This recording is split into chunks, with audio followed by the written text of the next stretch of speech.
जिस दिन वो पोल खुलेगा ना तो वो सरकार हिल सकती है एकदम।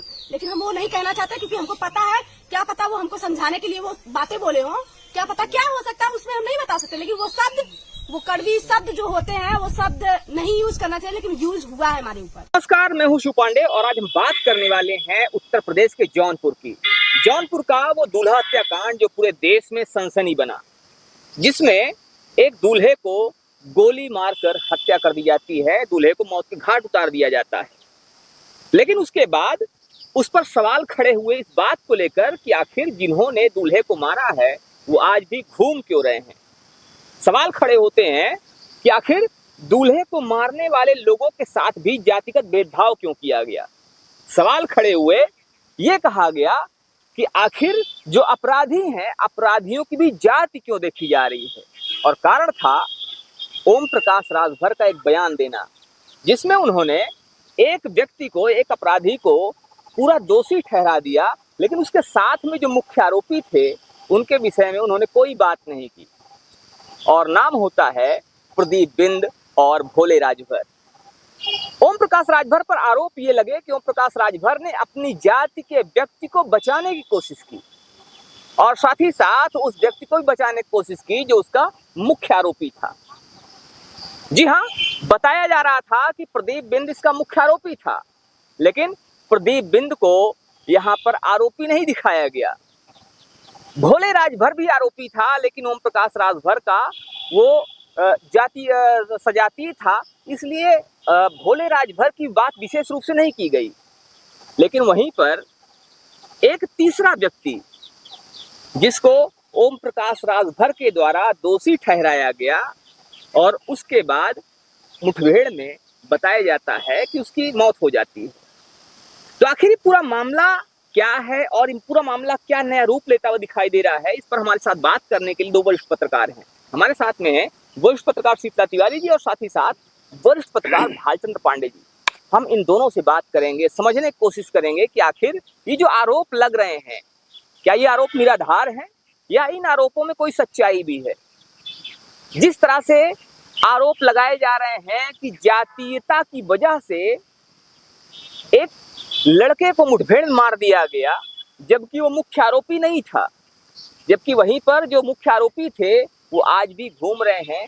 तो क्या ये चीजें शासन प्रशासन पर सवाल खड़े करती हैं और क्या ये चीजें कहीं ना कहीं एक कलंक का काम कर रही हैं कि जिस तरह से सरकार अपने आप को पाक और साफ दिखाने की कोशिश कर रही है, वहीं दूसरी तरफ ये चीजें कहीं ना कहीं सरकार की छवि को भी धूमिल कर रही हैं।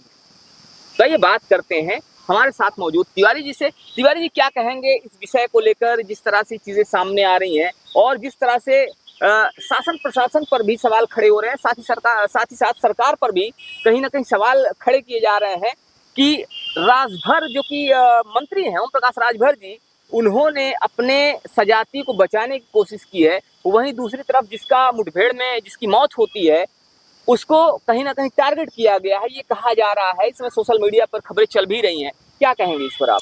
देखिए, सबसे पहले जो है बहुत बहुत नमस्कार हमारे जितने दर्शक हैं, भाई बहन जो है। पांडे जी, देखिए ऐसा है कि इसके पहले जो है शुरुआत करिए जौनपुर की जो है अनुराग यादव हत्याकांड से। अनुराग यादव हत्याकांड जो है पूरे देश विदेश में सनसनी मचा दिया था, तलवार से उसका गला काट दिया गया था। लेकिन उसमें भी हत्यारों को जो है कुछ भी नहीं हुआ, वह जेल गए और सरेंडर किए, अपने आप जो है वह बाहर चले, क्योंकि उसमें भी एक जो है कहा जा रहा है कि मंत्री का हाथ था, स्थानीय मंत्री का।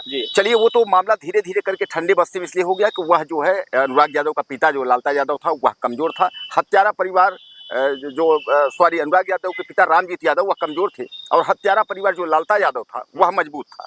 चलिए, उसको जो है छोड़ देते हैं। उसके बाद जो है यह मामला जो है जौनपुर दूल्हा हत्याकांड, पांडे जी 1 मई को जो है यह हत्या हुई थी और आज 7 जून है, 7-8 जून, यानी धीरे धीरे करके 38 से 40 दिन जो है इसको हो गए। लेकिन उसमें जो है पहले तो 25,000 इनाम रखा गया, उसके बाद 50,000, अब जो है इस समय 1-1 लाख के इनामी है।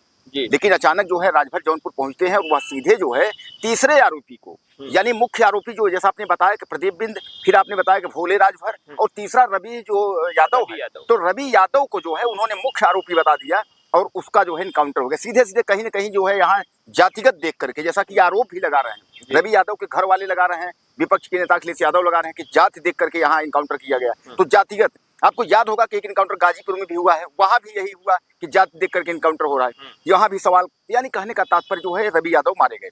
अब कुल मिलाए के रवि यादव के बाद जो है ये प्रदीप बिंद और उसके बाद भोले राजभर, ये दोनों फरार हैं। अभी तक इनका कोई पता होता नहीं है। लेकिन अब भोले राजभर, उनके जो वकील हैं वह कह रहे हैं कि सौम्या जो उनकी बहन है दूल्हा आजाद की, कह रहे हैं वो अभी नाबालिग है, वो कुछ जानती नहीं, फालतू चिल्ला रही इस तरीके से। सौम्या ने जो है वह डीजीपी से मुलाकात की, डीएम से की, एसपी से की, जितने भी सांसद विधायक हैं सबसे मुलाकात की, सबने आश्वासन दिया। सौम्या का कहना है कि हम अमित शाह के पास जाएंगे, नरेंद्र मोदी के पास जाएंगे। हालांकि योगी आदित्यनाथ ने उसको ये कहा कि अगर तुम इतनी मीडियाबाजी नहीं की होती तो अब तक कार्यवाही हो गई होती। उसने ये सीधे सीधे कहा। लेकिन उसने कहा कि कोई बात नहीं, हमारे जो है वो देश के सीएम हैं, वो गुस्से में रहे होंगे, वो कह दिए होंगे। पांडे जी, यहाँ तो चिल्लाने से और धरना प्रदर्शन करने से कुछ मिल नहीं रहा है, और हम चुपचाप हो जाएंगे तो जौनपुर अनुरागी यादव की तरह ये भी मामला जो है ठंडे बस्ते में हो जाएगा। और प्रशासन जो है यही चाह रहा है कि इस मामले को भी धीरे धीरे करके ठंडे बस्ते में डाल दें। इसीलिए जो है दबाव बना रहे हैं, चारों तरफ बना रहे हैं कि जो है धीरे धीरे ये मामला जो है, लेकिन वह लड़की जो है वह जो है मामले को जो है ठंडा होने नहीं दे रही है। मामला बस यही हो रहा है। तो लड़की लगातार आवाज उठा रही है, वो आवाज उठा रही है अपने भाई की हत्या के खिलाफ, वो आवाज उठा रही है भाई के हत्यारों के खिलाफ, और कहीं ना कहीं दिखाने की कोशिश कर रही है, बताने की कोशिश कर रही है कि आप कितना भी हमें दबाने की कोशिश करें, चुप कराने की कोशिश करें, लेकिन हम तब तक चुप नहीं बैठेंगे जब तक हमारे भाई को न्याय नहीं मिल जाता। हमारे साथ में वरिष्ठ पत्रकार भालचंद्र पांडे जी हैं, हम इनसे बात करेंगे, समझने की कोशिश करेंगे कि आखिर इस मामले को लेकर इनका क्या कहना है, ये किस एंगल से इस मामले को देखते हैं। जिस तरह से ये मामला हुआ है, जिस तरह से एक दूल्हे की हत्या हुई है जबकि वो बारात लेकर जा रहा था, तो ये हत्या होना और उसके बाद अभी तक मामले में कोई भी बहुत ज़्यादा ठोस चीज़ सामने नहीं आई है, सिवाय एक उस हत्याकांड, एक उस मुठभेड़ के, जिसमें कि रवि यादव की मौत हो जाती है। तो इस पर आपका क्या मानना है, आपका क्या कहना है? देखिए पांडे जी, मेरा क्या, आज पब्लिक जो कर रही, जो दूल्हे की बहन है सौम्या, वो यहाँ छोटे मोटे अधिकारी से लेकर के और प्रदेश के मुखिया तक, डीजीपी तक, सबके पास गुहार लगा चुकी है जी। लेकिन अभी तक केवल रवि यादव के एनकाउंटर को छोड़ दिया जाए तो बाकी कोई सफलता मिलती हुई नहीं दिख रही। ऐसे ही मैटर में ढेर सारे मैटर ऐसे हैं कि जहाँ बुलडोजर चल चुका होता या चल जाता है, लेकिन यहाँ पर न तो भोले राजभर के खिलाफ अभी तक केवल इनाम घोषित हुआ, और प्रदीप बिंद के खिलाफ भी ऐसा कोई भी कदम नहीं गवर्नमेंट ने उठाया कि जिससे वो सरेंडर करें। हालांकि पुलिस लगी है, खोज चल रही है, जांच पुलिस उनके पीछे पड़ी है, गवर्नमेंट ने या पुलिस विभाग ने 1 लाख का इनाम भी घोषित किया है। लेकिन इन सब के बावजूद भी जहाँ पर योगी के प्रशासन में बुलडोजर बाबा के नाम से प्रसिद्ध हैं, क्या वास्तव में इनके खिलाफ भी ऐसा कोई कदम उठाया जा सकता था, बुलडोजर चलाया जा सकता था भय या दबाव बनाने के लिए?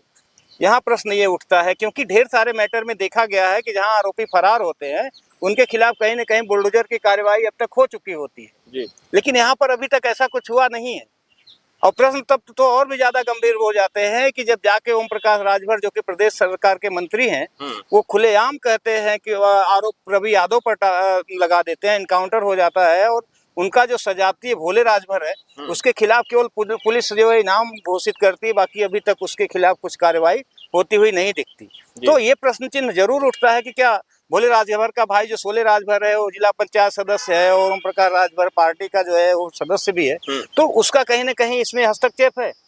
इसमें जो प्रश्न सत्ता के लिए भी बनता है और पुलिस प्रशासन के ऊपर भी उठता है कि क्या पुलिस प्रशासन अब इन लोगों के खिलाफ कोई बुलडोजर की कार्रवाई कर सकती थी जो नहीं की। यहाँ ढेर सारे मुद्दे ऐसे उठ रहे हैं जो इस तरफ इंगित करते हैं कि कहीं न कहीं जो है सत्ता पक्ष का या ढीला ढाला रवैया उनके प्रति है, या फिर कहीं हो सकता है पुलिस जो है किसी दबाव में काम कर रही है।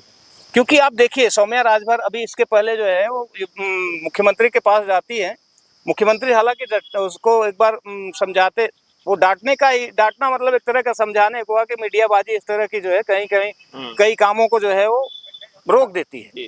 तो हो सकता है योगी जी के कहने का आशय हो कि हो सकता है कार्रवाई हो सकती थी, लेकिन मीडियाबाजी के नाते कुछ रुक गए कदम, तो ये भी आशय निकाला जा सकता है। लेकिन अभी जो मुख्य जो मुद्दा है, क्या उनके खिलाफ कार्रवाई होगी, कब तक होगी, क्या वो पकड़ में आएंगे, क्या उनके खिलाफ भी इनकाउंटर होगा, क्या गवर्नमेंट या पुलिस जो है उनके खिलाफ भी बुलडोजर की कार्रवाई करेगी, ये भी प्रश्न है जो आने वाले समय में पुलिस द्वारा जवाब दिए जाएंगे या पुलिस के कार्यों द्वारा जवाब देना बाकी है। तो आने वाले समय में क्या कुछ होगा ये देखने वाली बात होगी। क्या जो अभी अपराधी घूम रहे हैं उनके खिलाफ कार्रवाई होगी, क्या उनके खिलाफ बुलडोजर चलेगा, या ये चीजें ऐसी चलती रहेंगी?